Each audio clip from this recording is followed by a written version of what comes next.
श्री स्वामी समर्थ. सर्व मेंबर्सचं आणि आपल्या चॅनलवरील सर्व स्वामी भक्तांचं आपल्या चेतना प्रवाह या यूट्यूब चॅनलमध्ये आम्ही दोघं तुमच्या सर्वांचं मनापासून स्वागत करतो. तर आज खास आपण आपल्या चॅनलवरील मेंबर्ससाठी एक खास व्हिडिओ बनवत आहोत. तर ते म्हणजे आपल्या मंत्राविषयी बऱ्याच लोकांचे प्रश्न आले होते की मंत्राबद्दल आम्हाला फायदा का होत नाही किंवा मंत्र आम्ही कुठून घ्यायला पाहिजे, कोणाकडून घ्यायला पाहिजे, तर असे भरपूर प्रश्न आलेले होते. तर त्या प्रश्नांवरती आज आपण बोलणार आहोत. दादांशी आज आपण चर्चा करणार आहोत. तर बरेच प्रश्न आपल्याला आलेले आहेत. तर त्या सर्व प्रश्नांमधून 2 प्रश्न आपण निवडलेले आहेत.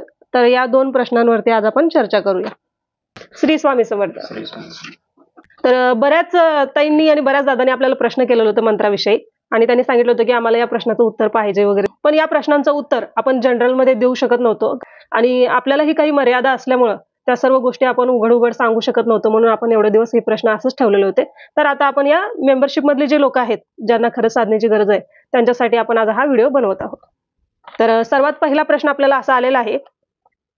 आम्ही बऱ्याच युट्यूब चॅनलवरती मंत्र बघितलेले आहेत, त्यांचा जपही केलेला आहे, महिना दीड महिना जप केलेला आहे, पण त्याचा फायदा का होत नाही असं त्यांनी विचारलेलं आहे. याचा फायदा न होण्याचं काही कारण आहे का असं त्यांचं म्हणणं आहे. तर दुसरा प्रश्न आपल्याला असा आलेला आहे, मंत्र जप करण्याचे काही नियम विधी असतात का असं त्यांनी विचारलेलं आहे. आपल्या चॅनलवरील मेंबर्सना सर्वांना श्री स्वामी समर्थ. काही गोष्टींची मर्यादा असल्यामुळं आणि काही गोष्टींचे नियम असल्यामुळं, निर्बंध असल्यामुळं, शास्त्राचे काही निर्बंध असतात, गुरुपरंपरेचे काही निर्बंध नियम असतात, त्यामुळं बऱ्याच गोष्टी आपण खुल्यामध्ये सांगू शकत नव्हतो. आणि आम्ही सुद्धा ह्या सर्व गोष्टी ज्या लोकांना आवश्यक आहेत त्यांच्यासाठी शेअर करण्यासाठी, त्यांच्याबरोबर किंवा ज्यांना साधनेमध्ये प्रगती करायची आहे, ज्यांना खरोखर काहीतरी करायचं आहे, ज्यांच्यामध्ये खरोखर सात्विक श्रद्धा आहे, अशा साधकासाठी, भक्तासाठी आपण एक पर्याय शोधत होतो आपण की कशा प्रकारे त्यांच्याशी संपर्क करता येईल आपल्याला. आणि स्वामींनी स्वतःच मार्ग दाखवला आपल्याला आणि समोरून आपल्याशी जे स्वामी भक्त जुळलेले आहेत त्यांनीच आपल्याला मेसेज करून कळवलं. तर ते आपल्या स्वामी भक्त दादाने आपल्याला सर्व एकदम म्हणजे अशी त्यांनी एवढा मोठा मेसेज पाठवलेला होता आणि त्यांनी सांगितलं की तुमचा उद्देश अत्यंत शुद्ध आहे, तुम्ही चांगलं कार्य करताय, तुमच्या हातामध्ये चांगलं कार्य आहे आणि तुम्ही मेंबरशिप सुरू करा. तुम्हाला जरी पैशाची अपेक्षा नसली, पैसे कमवण्याचा तुमचा उद्देश नसला तरीसुद्धा तुम्ही मेंबरशिप सुरू करा आणि मेंबरशिपमधून जे पैसे भेटतील तुम्हाला ते पैसे तुम्ही गौसेवेमध्ये तुमच्या लावू शकता. त्यांनी असं सांगितलं की उलट तुमची मेंबरशिप घेतल्यामुळं आम्हाला डबल फायदे भेटायला लागलेत की एक तर आम्हाला प्रश्नाचे उत्तरं पण भेटतील आणि ह्या जे मर्यादा नियम आहेत ह्याचं पण उल्लंघन होणार नाही कुठं. आणि दुसरी गोष्ट, आमचे पैसे चांगल्या कार्यात लागायला लागलेत. तिकडे गौसेवेत जर लावलं तर त्याचं आम्हाला डबल पुण्य भेटणार आहे, दुप्पट पुण्य भेटणार आहे आम्हाला त्याचं. त्यामुळं आम्हाला तुमची मेंबरशिप घेण्यामध्ये कसलंही काही हे नाही आहे. काय तुमचे आम्ही सर्व व्हिडिओ पाहिलेले आहेत पूर्वीपासूनचे. तुमच्या सर्व व्हिडिओमधून आम्हाला एक अशी गोष्ट स्पष्ट दिसलेली आहे की तुम्ही एक चांगलं काम कराल. तर मागे ज्या दादांनी सांगितलं आणि परवा ज्या ताईंनी सांगितलं त्या सर्व गोष्टींचं चिंतन करून आपण मेंबरशिप सुरू केलेली आहे. आणि मेंबरशिपमध्ये तुमचे कुठलेही प्रश्न असतील, अध्यात्माच्या संदर्भातले, साधनेच्या संदर्भातले, वैयक्तिक जीवनाच्या संदर्भातले, ज्याचं उत्तर आम्ही तुम्हाला जनरली देऊ शकत नाही, त्या सर्व गोष्टींचं उत्तर तुम्हाला या ठिकाणी भेटेल. तर सर्वांना एक विनंती आहे की या ठिकाणी सांगितलेल्या गोष्टी कुठेही शेअर करू नका जोपर्यंत तुम्हाला त्याचा पूर्णपणे फायदा होत नाही. बरोबर. जर तुम्हाला त्याचा फायदा घेण्याच्या अगोदर जर त्या गोष्टी कोणालाही जर शेअर केलात तुम्ही तर त्याचा अधिकार आपल्याकडे नसतो आणि अधिकार नसताना आपण जर एखादी गोष्ट सांगितलं तर त्या गोष्टीचा अनादर होतो आणि मग ती गोष्ट आपल्याला सुद्धा फायदा देत नाही. मग ते मंत्र असू द्या, साधना असू द्या, उपासना असू द्या. तर ह्या गोष्टी लक्षात घ्या. आणि आता आपण जे प्रश्न आलेले आहेत त्या प्रश्नाकडे वळूया आपण. तर मंत्र साधने संदर्भात सर्वात महत्त्वाचं सांगायचं म्हणजे जो प्रश्न आलेला आहे आपल्याला की यूट्यूबवरती अनेक लोक मंत्र सांगत असतात, बऱ्याच चॅनलवरती असे लोक आहेत बरेच मंत्र सांगतात ते, पण त्याचा आपल्याला फायदा होत नाही काही. कितीही चांगल्या पद्धतीने जरी ते सगळं केलं व्यवस्थित तरीसुद्धा त्याचा तिळ मात्र फायदा होत नाही आपल्याला. आणि दुसरा एक प्रश्न जो आपल्याला आलेला आहे की त्यांनी इतकं गुढ विचारलेलं आहे की बरेच प्रश्न याच्यामुळे आपण पेंडिंग ठेवलेले होते, सांगता येत नाही म्हणून. तर त्यांनी प्रश्न असा विचारलेला की मंत्र जप करण्याचे काही नियम असतात का, विधी असतात का, कशा प्रकारे मंत्र साधना केल्यानंतर मंत्र लाभ देतात आपल्याला, असं बरेच प्रश्न त्यांनी विचारलेले. तर हा प्रश्न आपल्याला अतुल जोशी असं काहीतरी नाव होतं त्यांचं आणि त्यांनी इंस्टाग्रामला आपल्याला हा प्रश्न पाठवलेला होता. तर आजचे जे प्रश्न आपण घेतलेले आहेत त्या प्रश्नावरती आपण आता सखोल चर्चा करूया. तर त्याच्यामध्ये पहिली गोष्ट ही आहे,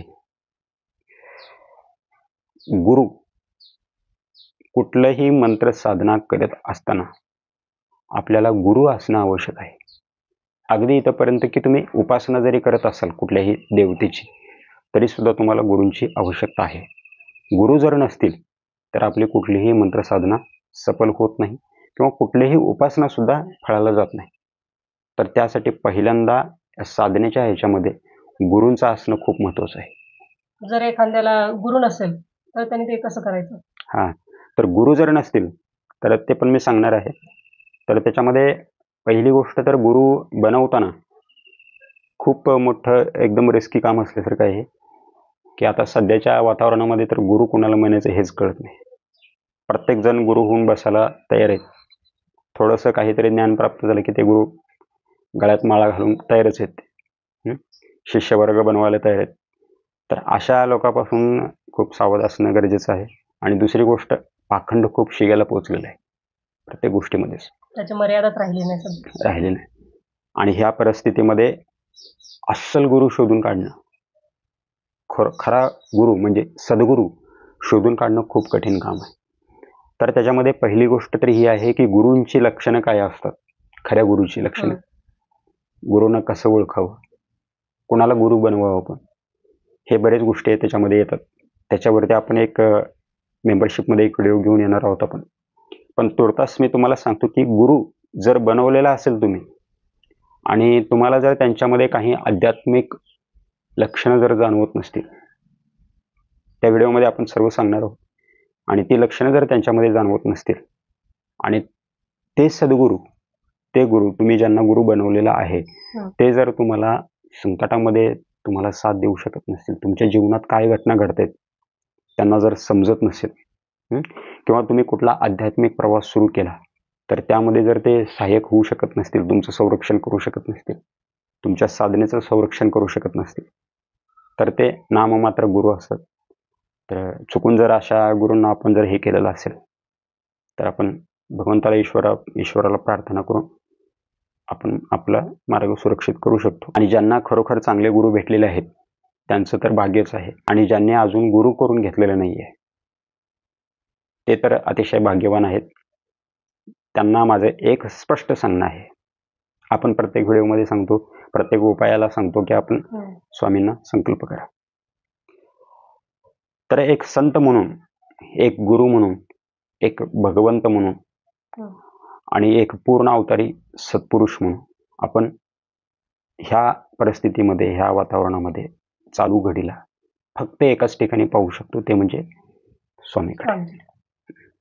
स्वामीमध्ये गुरूंची शास्त्रामध्ये जी लक्षणं सांगितलेली आहेत ती सर्व लक्षणं स्वामीमध्ये आहेत. स्वामी भक्तांच्या प्रत्येक परिस्थितीमध्ये, संकटामध्ये, अडचणीमध्ये धावून जातात. आणि तुम्ही जर आध्यात्मिक साधना करत असाल तर स्वामी तुम्हाला खूप मोठी मदत करतात. असं वाटतं की आपल्याला चारी बाजूने स्वामी उभा राहिलेले आहेत, आपल्याला सुरक्षित करतात, एक कवच बनून उभे येतात असं वाटतं आपल्याला. असं जाणवतं प्रत्यक्ष साधना करताना. तुम्ही सुद्धा त्याचा अनुभव घेऊ शकता. तर तुम्ही जर गुरु नसतील तुम्हाला तर तुम्ही स्वामींना शरण जा, स्वामींना प्रार्थना करा. आणि स्वामींना गुरु कसं आपलं हे करायचं, गुरुस्थानी कसं घ्यायचं आपण त्यांना, त्याचा एक छोटासा विधी आहे, थोडं संकल्प आहे.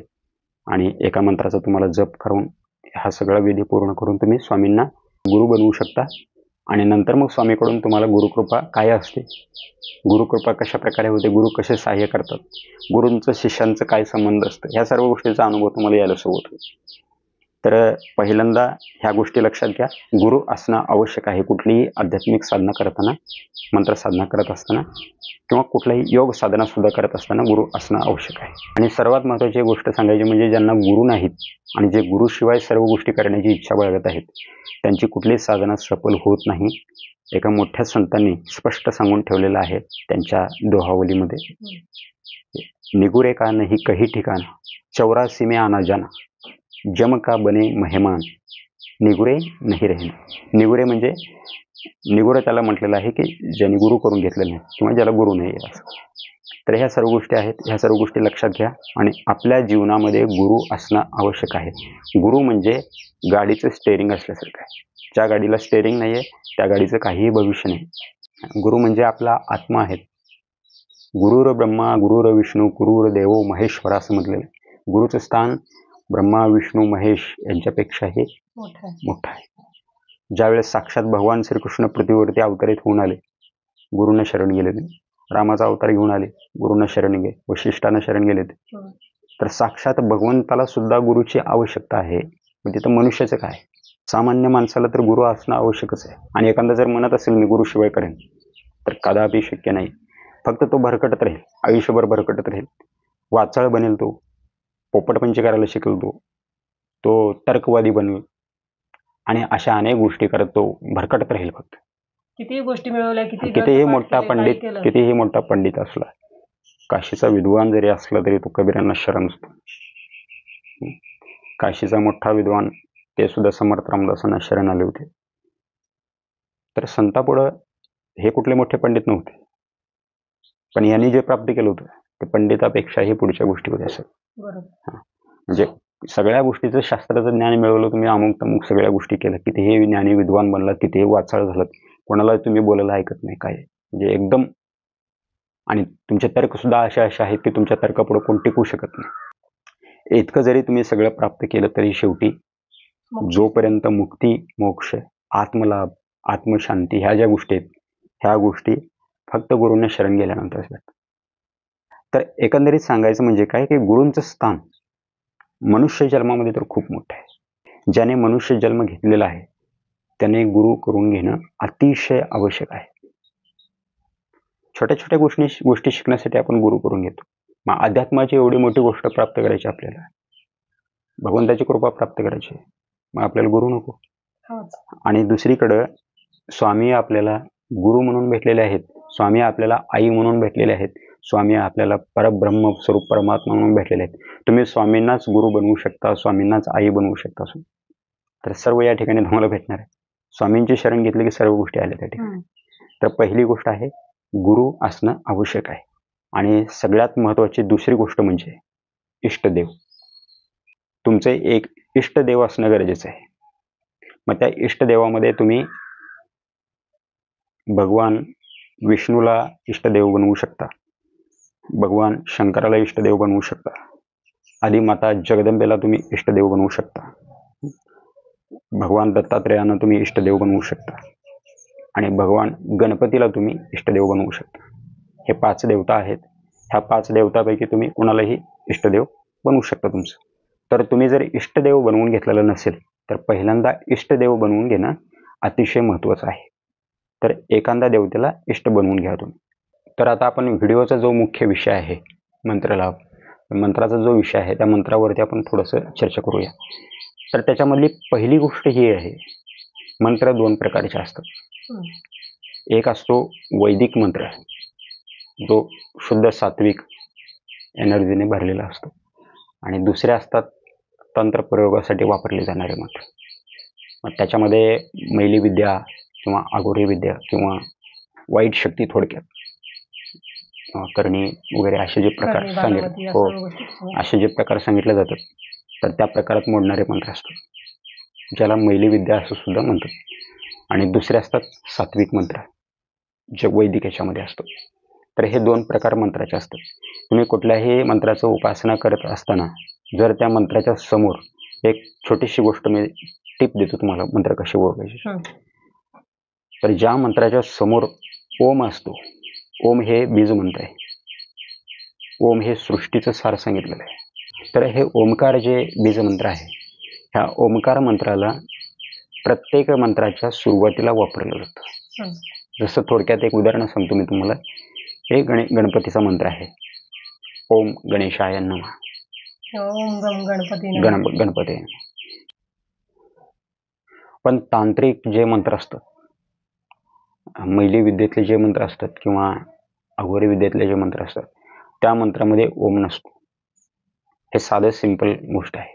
आता तुम्ही म्हणाल की रामाचं नाव घेतो आम्ही, तर रामाच्या नावामध्ये कुठं मंत्र आहे? मंत्रामध्ये आहे, नामस्मरणामध्ये येत नाही. तुम्ही स्वामी समर्थांचं नाव असंही घेऊ शकता, श्री स्वामी समर्थ, श्री स्वामी समर्थ, हे नामस्मरण झालं. पण जप जर करत असाल तुम्ही, तर जप करताना तुम्हाला ओम श्री स्वामी समर्थाय नमः हा मंत्र आहे. बरोबर. नामस्मरणासाठी जे नाम वापरताय, नाम आहे ते. तर नाम आणि मंत्र हे 2 गोष्टी आहेत. तर ह्या पण गोष्टी लक्षात घ्या. आणि त्यासोबत सर्वात महत्त्वाची गोष्ट म्हणजे मंत्र लाभ का देत नाही, मंत्राचा फायदा का होत नाही, याच्यातील पहिली गोष्ट मी तुम्हाला सांगतो. की एखादं सिम कार्ड तुम्ही घेऊन आलात घरी, बरोबर. त्याला तुम्हाला काय करावं लागतं, मोबाईलमध्ये टाकावं लागतं आधी. आणि त्याचं जे प्रोसेस सांगितलेलं आहे ती प्रोसेस तुम्हाला पूर्ण करावी लागते. कॉल करावा लागतो, अमुक तमुक ह्या सर्व गोष्टी येतात. मग ते तिकडून तुमची सेवा ॲक्टिव्ह करतात. मग तुमचं सिम कार्ड ॲक्टिव्ह झालं. ॲक्टिव्ह झाल्यानंतर मग पुढं तुम्ही त्या सगळ्या त्यांच्या ज्या सेवा आहेत, SMS असेल, इंटरनेट असेल, अमुक तमुक सर्वच गोष्टीचा लाभ घेऊ शकता तुम्ही तिथे. पण तुम्ही घरला आणलात आणि तसंच मोबाईलमध्ये ठेवून दिलं, प्रक्रिया केल्याने त्यांनी सांगितलेली, तर तुम्ही त्या कंपनीच्या ज्या सेवा आहेत त्या सेवेचा लाभ घेऊ शकता का तुम्ही? नाही. तर त्याच्यासाठी तुम्हाला ते ॲक्टिव्ह करावं लागतं. अगदी तसंच मंत्राचं सुद्धा आहे. एखादा मंत्र कुठेतरी यूट्यूबवरती चॅनलवरती पाहिलात, एखादा मंत्र कुठेतरी वाचलात तुम्ही, एखादा मंत्र तुम्हाला कुणीतरी सांगितला की ह्या मंत्राचा तुम्ही जप सुरू करा आणि तुम्हाला फायदा होईल. आता बऱ्याच वेळा असं होतं की एखाद्या स्त्रीने एखाद्याला सांगितलं की बाबा मला याचा फायदा झाला, तू कर म्हटलं की लगेच दुसऱ्या वेळेस चालू ती पण करतो, करायला चालू करते. करायला चालू करतो. तर ह्याच्यामध्ये काय असतं, त्या मंत्राला अगोदर तुम्हाला कुठलाही मंत्र असू द्या, त्या मंत्राला तुम्हाला ॲक्टिव्ह करावं लागतं. ॲक्टिव्ह करणं म्हणजे काय, शास्त्रीय भाषेत जर सांगायचं झालं तर त्या मंत्राला सिद्ध करावं लागतं आपल्याला. मंत्राला जोपर्यंत तुम्ही सिद्ध करत नाही तोपर्यंत तुम्ही काहीही करा, कितीही मंत्र जप करा, काय त्याचा काहीही उपयोग होत नाही. आणि यामध्ये एक दुसरी गोष्ट अशी येते, ज्यावेळेस एखाद्या व्यक्तीकडून तुम्हाला मंत्र भेटतो, जर त्या व्यक्तीने मंत्र सिद्ध केलेला असेल, ॲक्टिव्ह केलेला असेल, त्यानं स्वतः जप करून, साधना करून ॲक्टिव्ह केलेलं असेल त्या मंत्राला, आणि त्याच्याकडून जर तुम्हाला तो मंत्र भेटला तर तो मंत्र थोडाफार साधना करता करता ते तुम्हालाही ॲक्टिव्ह होऊन जातं आणि तुम्हाला सुद्धा त्याचा फायदा चालू. बरोबर आहे. मागं आपल्या एका ताईने आपल्याला मेसेज करून सांगितलं होतं की ताई, तुम्ही जे मंत्र तुमच्या पहिल्या भागामध्ये दिलेले आहेत तोच मंत्राचा जप मी केलेला आहे अगोदर, पण त्यावेळेस मी 1 महिना 1.5 महिना रेग्युलर केला होता तरी मला त्याचा फायदा फायदा झाला झाला. नाही. पण आता फक्त 15 दिवस झाले मी तुमच्या मंत्राचा जपाचा फायदा मला जाणवत आहे की मी मंत्र जसं जसं करत आहे तसं माझ्यामध्ये परिवर्तन येत आहे. काही घरातल्या गोष्टी ज्या इकडे तिकडे होत होत्या त्याही आता जरा व्यवस्थित होतात असं वाटतं. असं का झालं, असंही त्यांचाही प्रश्न आला होता. तुम्ही ते आता बोलून गेलात त्यानंतर मला हे लक्षात आलं की ते असं म्हणत होते. तर अगदी ह्याचप्रमाणे आहे. समजा मी जर जे मंत्र तुम्हाला सांगतोय ते मंत्र मी जर सिद्ध केलेले असतील, ॲक्टिव्ह केलेले असतील थोडक्यात, आणि ते मंत्र जर मी तुम्हाला सांगितले तर तुम्ही थोडंफार जप केलं की तुम्हालाही ते ॲक्टिव्ह होऊन जातात, सिद्ध होतात, आणि त्याच्यानंतर पुढे जे जप करतो तुम्ही ते तुम्हाला फल द्यायला सुरुवात होतं, त्याची फलप्राप्ती आपल्याला सुरू होते. आणि ह्याच्यामध्ये सर्वात महत्त्वाची भूमिका म्हणजे ज्या व्यक्तीकडून तुम्हाला मंत्र येत आहे, यूट्यूबवरून तुम्ही ऐकून करत आहात किंवा कोणीतरी व्यक्ती तुम्हाला सांगत आहे, तर अशा परिस्थितीमध्ये ज्या व्यक्तीकडून ते मंत्र तुम्हाला यायला लागलेलं आहे त्या व्यक्तीची स्थिती काय आहे, तो किती आध्यात्मिक ह्याच्यावरती आहे, तर आध्यात्मिक कुठल्या स्तरावरती आहे, तो त्याची साधनेमध्ये काय स्थिती आहे, तो किती सात्विक वृत्तीचा आहे, त्याचे भाव कसे आहेत, त्याचे संकल्प कसे आहेत, त्याचे विचार कसे आहेत, ह्या बऱ्याच गोष्टी ह्या मंत्रामध्ये काम करत असतात. आणि सर्वात महत्त्वाचं म्हणजे ती मंत्र देणारी व्यक्ती कुठल्या हेतूने तुम्हाला मंत्र देत आहे, त्यामागे त्याचे काय संकल्प आहेत, हे खूप महत्त्वाचं हे अत्यंत महत्त्वाचं आहे. मी तुम्हाला मंत्र देत आहे, आमचा जसा उद्देश असतो की सर्वांचं कल्याण हो, सर्वांना सुख शांती भेटो, सर्वांच्या जीवनामध्ये जे दुःख आहे, ताणतणाव आहे ते नष्ट हो, किंवा सर्वांच्या जीवनामध्ये मंगलमय घटना घडो, असं एक शुभ संकल्प असतो त्याच्यामागे आमचा. जे आपल्याला स्वामींनी शिकवलेलं आहे, स्वामींनी जे संस्कार दिलेले आहेत, स्वामीकडून आपण जे घेतलेलं आहे त्या पद्धतीने आपण काम करत असतो. पण बाहेरून जिथून तुम्हाला मंत्र भेटतात त्या लोकांना जर हे संस्कार नसतील, हे विचार जर त्यांच्याकडे नसतील, तर ते त्याच्या पाठीमागे पैसे कमवण्याचा उद्देश असू शकतो त्यांचा, किंवा त्याच्या पाठीमागे स्वतःच्या नावाची प्रसिद्धी करण्याचा उद्देश असू शकतो, किंवा त्याच्या पाठीमागे कुठलाही त्यांचा स्वार्थ असू शकतो. आणि ह्या स्वार्थाला हे होऊन जर त्यांनी ते दिलं तर त्यांचे जे संकल्प विकल्प आहेत त्या मंत्राच्या मागे येतात. आणि ज्यावेळेस तुम्ही जप सुरू करता त्यावेळेस तुम्ही केलेल्या जपाचं अगदी सिद्ध नसलं तरी थोडंफार जे काय पुण्य येतं त्याच्यातून प्राप्त होतं, ते सर्व पुण्य त्याचे संकल्प पूर्ण करण्यासाठी जातात तिकडे. त्याचे जर तुमच्याबद्दल शुभ संकल्प असतील तर परत रिटर्न येणार आहेत. तुमच्या कल्याणाची भावना जर त्याची असेल, तुमच्याबद्दल जर शुभ विचार असतील, तर तुम्ही ते सिद्ध जरी केलं नसलं, थोडंफार पुण्य जरी आलं तर ते रिटर्न तिकडे गेलं तर तिथून परत रिटर्न तुमच्याकडेच येणार आहेत, कारण त्यांनी तुमच्या कल्याणाची भावना ठेवलेली आहे, त्याच्यामुळे परत रिटर्न तुमच्याकडेच येणार आहेत. तर हे एक गोष्ट अत्यंत महत्त्वाची आहे याच्यामध्ये. आणि तुम्हाला अगोदर मंत्र सिद्ध करावा लागतो. मंत्र सिद्ध करण्यासाठी एक विधी असतो, प्रत्येक मंत्राचा एक विधी असतो आणि आपल्याला कुठल्याही मंत्राचा जप करताना तो विधी करून आपल्याला मंत्र सिद्ध करावे लागतात. मंत्र सिद्ध झाल्यानंतर स्वामींना संकल्प करावा लागतो, आपल्या गुरुला, आपल्या इष्टदेवाला संकल्प करावा लागतो. संकल्प करून मग नंतर साधनेला सुरुवात होते, मंत्र जपायला सुरुवात होते. आणि नंतर मग ज्यावेळेस तुम्ही ठराविक तेवढा मंत्राचा जप केल्यानंतर मंत्र सिद्ध झाल्यानंतर मग तुम्ही पुढे जप करायला सुरुवात केलात की मग त्याचे फळं यायला सुरुवात. तर आपण मंत्र कशा प्रकारे सिद्ध करायचं याची पूर्ण विधी एका व्हिडिओमध्ये आपण घेऊन येऊ मेंबरशिपमध्ये. आणि सर्वात महत्त्वाचं म्हणजे मंत्र जप सुरू करण्याच्या अगोदर प्रत्येक वेळेस तुम्हाला त्या मंत्राच्या देवतेला आणि आपल्या गुरुला, आपल्या इष्टदेवाला आवाहन करावं लागतं. त्याच्यासाठी सुद्धा आपल्याला काय करायचं आहे आणि संकल्प कशा प्रकारे घ्यायचं आणि मंत्राचे जे जप करण्याचे पद्धत आहे त्याचा विनियोग असतो, त्याचे संकल्प असतात. जप पूर्ण झाल्यानंतर काय करायचं याचं पूर्ण हे सर्व गोष्टी आपण त्या एका व्हिडिओमध्ये आपण क्लिअर करूया. तर आता याच्या पुढचा जो मुद्दा आहे ते म्हणजे आपण कुठल्याही मंत्राचा जप करत असताना माळ असल्याशिवाय तर आपण जप करू शकत नाही. तर माळेचं अत्यंत महत्त्व आहे. माळा म्हणजे एक आपलं अस्त्र असल्यासारखं आहे. साधना करणाऱ्यासाठी, जप करणाऱ्यासाठी माळ म्हणजे एक मित्र असल्यासारखं आहे, आपले पाठीराखा असल्यासारखं आहे. एक त्याच्यामध्ये एक आपल्या देवतेची, आपल्या इष्टदेवाची, आपल्या त्या ज्या मंत्राचं तुम्ही जप करता त्या मंत्राची पूर्ण शक्ती त्या माळेमध्ये असते. माळेचं खूप मोठं महत्त्व आहे. तर त्याच्यासाठी तुम्हाला पहिल्यांदा तर माळ शुद्ध निवडणं गरजेचं आहे. हां, तुम्ही तुळशीच्या माळेवर करत असाल तर तुळशीची शुद्ध माळ असणं आवश्यक आहे. रुद्राक्षाच्या माळेवरती करत असाल तर रुद्राक्षाची शुद्ध माळ असणं आवश्यक आहे. जर नसेल तर त्या मंत्राचा तुम्हाला लाभ होणार. ह्या सर्व गोष्टी केल्यात आणि माळ जर ओरिजिनल नसेल तर तुम्हाला फायदा होणार नाही त्याचा. तर ही गोष्ट तुम्हाला व्यवस्थित लक्षात घ्यायची आहे की माळ घेताना ओरिजिनल माळ घ्यायची आहे, खात्रीशीर ठिकाणावरून माळ घ्यायची आहे. आणि बनवून जर घेऊ शकत असाल तर अतिशय उत्तम.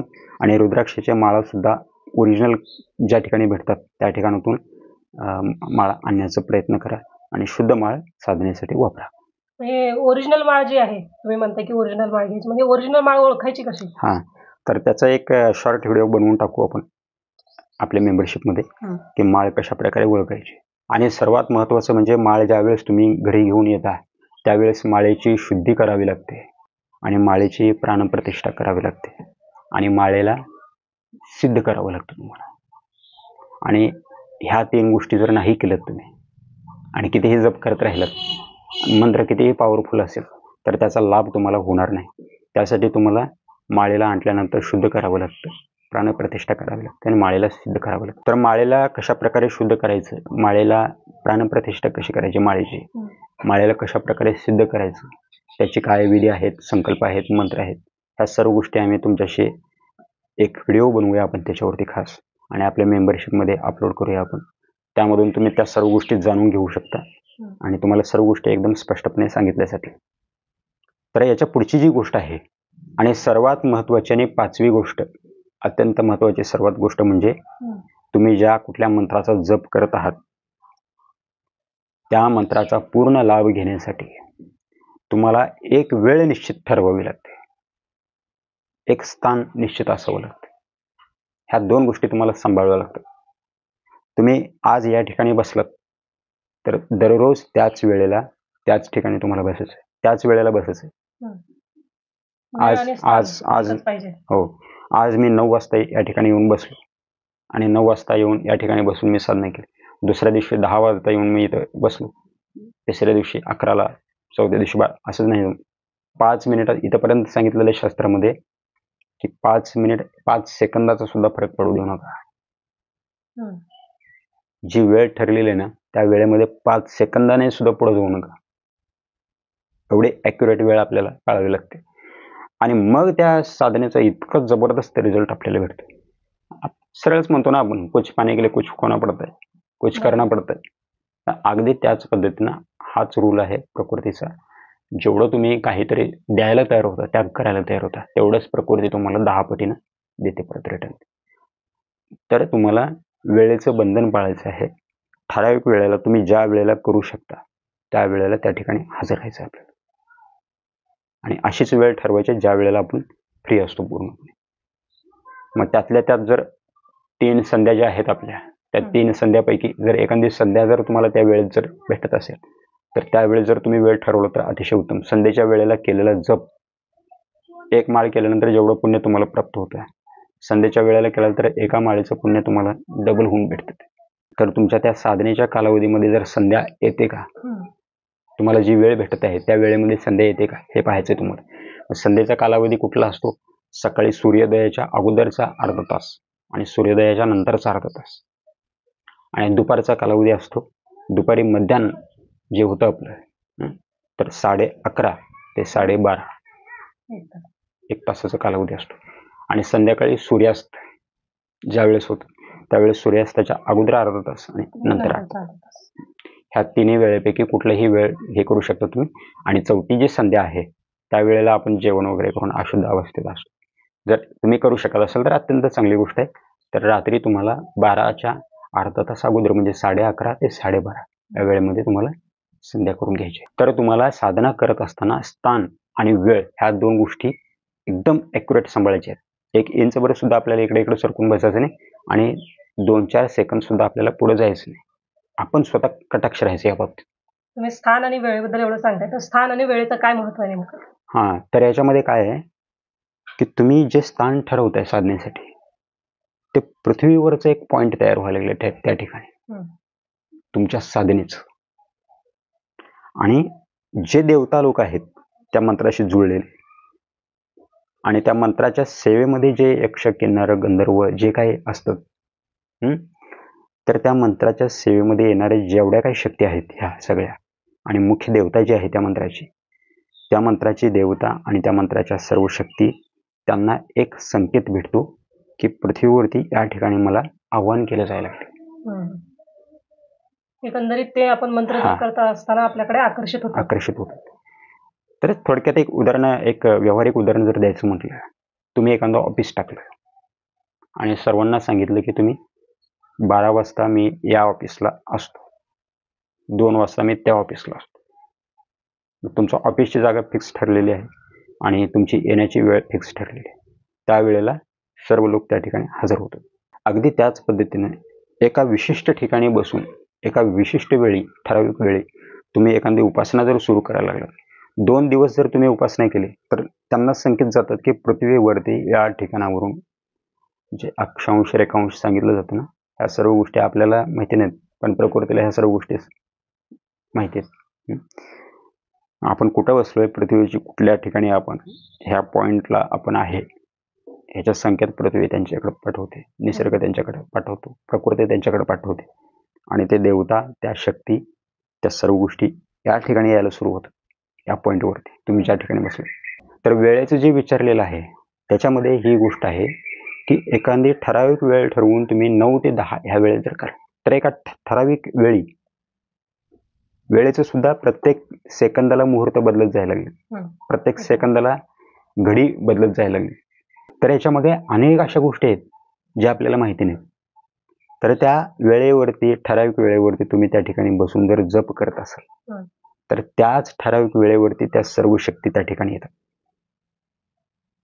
4 दिवस जर जप केलं तुम्ही एकाच ठिकाणी बसून तर त्या सर्व शक्तींना, त्या देवतांना एक संदेश जातो की या वेळेला हा व्यक्ती या ठिकाणी असतो. त्यावेळेस त्या सर्व शक्ती त्या ठिकाणी तुम्ही नसला तरी येतात तिथं. म्हणजे एक उदाहरण देतो तुम्हाला की 9 ते 10च्या ह्याच्यामध्ये जप करते तुम्ही, नंतर तुम्ही 9:30ला बसलात आणि 10:30 पर्यंत गेलात, मग 10च्या पुढे जे जप करते तुम्ही 10:30 वाजेपर्यंत अर्धा तास, त्या ठिकाणी जे एनर्जी तयार व्हायला लागली, त्या ठिकाणी तुमचं जे पुण्य संग्रहित व्हायला लागले, त्या सर्व गोष्टींना प्रकृतीमध्ये असे काही गोष्टी आहेत, असे काही तत्व आहेत ते त्या गोष्टीला घेऊन जातात, हरण करतात त्याचं. थोडक्यात ह्या सूक्ष्म गोष्टी आहेत, अत्यंत सूक्ष्म. ह्या गोष्टी कोणीही सांगत नाही, फक्त सांगितलं तर की तुम्ही जप करा.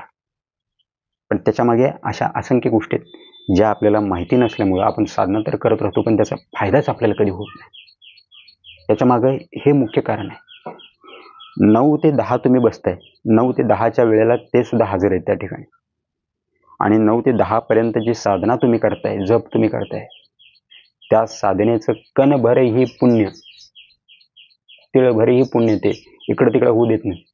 त्यातून जी एनर्जी निर्माण झालेली आहे त्या एनर्जीला कुठल्याही तत्वाला त्या ठिकाणी फिरकू देत नाही. मंत्राच्या ज्या शक्ती असतात त्या मंत्राच्या शक्ती तुम्ही जी साधना करताय त्या साधनेतून जी एनर्जी तयार व्हायला लागली, जे पुण्य बनायला लागले, त्या पुण्याला किंवा त्या एनर्जीला, ऊर्जेला, चेतनेला ते दुसऱ्या कुठल्याही अशा तत्वाला घेऊन जाऊ देत नाहीत. म्हणजे थोडक्यात काय, तुमच्या साधनेचं संरक्षण करतात, तुमचं स्वतःचं संरक्षण करतात. तर ह्या गोष्टी आहेत. मग आपण विदाऊट संरक्षणाचं जर करत असू तर काय होणार आहे? तर ह्या सर्व देवता आपल्याला एक संरक्षण कवच देत असतात. आपल्यालाच नाही तर आपल्या साधनेला, आपण जप करत असलेल्या त्या उपासनेला, साधनेला, मंत्राला, आणि त्यातून जे पुण्य निर्माण व्हायला लागले, त्यातून जे ऊर्जा बनायला लागले, त्यातून जे सात्विक स्पंदन निर्माण होईल, त्या सर्व गोष्टींना ते संरक्षण देतात. तर त्यांच्या संरक्षणामध्ये आपल्याला साधना करायची, याच्यासाठी वेळ आणि ठराविक ठिकाण हे ठरलेलं. तर ह्या सर्व गोष्टी व्यवस्थित तुम्ही समजून घेतला असाल असं मला अपेक्षित आहे. आणि ह्या सर्व गोष्टी सांभाळून जर आपण साधना केली, ह्या सर्व गोष्टी समजून घेऊन जर आपण साधनेच्या, तर एकदम रॉकेटच्या वेगाने आपण जाणार. आणि ह्या जर गोष्टी आपल्याला माहीत नसतील आणि ह्या सर्व गोष्टी आपल्याला माहीत नसताना आपण कितीही जरी साधना केली तर त्याचा आपल्याला कणभरही फायदा होत नाही. मग अगदी तुम्ही लक्ष्मी प्राप्तीसाठी करा, किंवा घरात सुखशांती येण्यासाठी करा, किंवा कुठल्याही गोष्टीसाठी करा, यश प्राप्त करण्यासाठी करा, कुठल्याही गोष्टीसाठी करा, त्याचा फायदा होत नाही आपल्याला. कारण ह्या गोष्टी फॉलो करत नाहीत तुम्ही. आणि बाकीच्या सगळ्या गोष्टी केल्या आणि हे वेळ आणि जागा, ठिकाण हे सुद्धा जर तुम्ही पाळत नसाल तरी सुद्धा त्याचा फायदा होत नाही आपल्याला. तर ह्या सर्व गोष्टी तुम्हाला लक्षात आल्या असतील व्यवस्थित. आणि सर्व गोष्टी परत एकदा तुम्ही व्हिडिओ व्यवस्थित ऐकून घ्या आणि याच्यावरती बारकाईने विचार करा. आणि नंतर मग उपासनेला, साधनेला सुरुवात करा. मग तुमच्या साधनेमध्ये किती तात्काळ सफलता भेटते आणि साधनेचे काय परिणाम तुमच्या जीवनात येतात ते आम्हाला तुम्ही कमेंट करून सांगा. आणि साधनेच्या संदर्भात जर तुम्हाला काहीही प्रश्न असतील, कुठलेही प्रश्न असतील, आणि या व्हिडिओमध्ये जे 5 मुख्य विषय आपण सांगितलेले आहेत त्या 5 विषयावरती आम्ही व्यवस्थित एक व्हिडिओ, सेपरेट व्हिडिओ बनवू आम्ही, आणि त्या सर्व गोष्टी तुम्हाला सांगितल्या जातील. त्या पद्धतीने तुम्हाला करायच्या आहेत. आणि साधनेमध्ये काही जर अडचण येत असेल, समस्या येत असतील, काही प्रश्न असतील तर तुम्ही अवश्य विचारू शकता. आणि आजच्या व्हिडिओमध्ये जे विषय सांगितलेले आहेत ते विषय व्यवस्थित समजून घेऊन त्या पद्धतीनं सुरुवात करा साधनेला. तर सर्वांचं मंगल हो, सर्वांचं कल्याण हो, सर्वांच्या जीवनामध्ये सुख, शांती, समृद्धी, आनंद येऊ, आणि त्यासोबतच सर्वांच्या जीवनामध्ये मंगलमय घटना घडो, आणि कोणत्याही स्वामी भक्तांच्या जीवनामध्ये, सज्जनांच्या जीवनामध्ये दुःख, अशांती, कष्ट, पीडा न राहो अशी स्वामींचरणी प्रार्थना करून या व्हिडिओला इथेच आपण थांबवूया. श्री स्वामी समर्थ.